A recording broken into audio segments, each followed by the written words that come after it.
কবি রবীন্দ্রনাথ ঠাকুরের লেখা চিত্তজেথা ভয়শূন্য।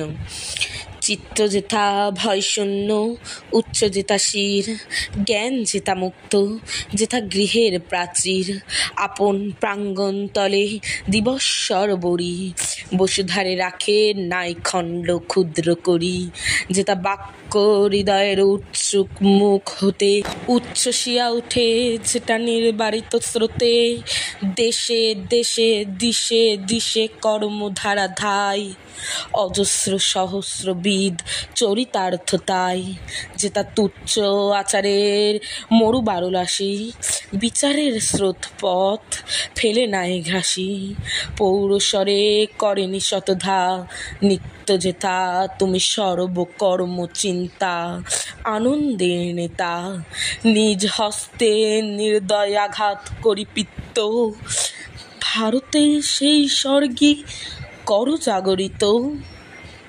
ধন্যবাদ।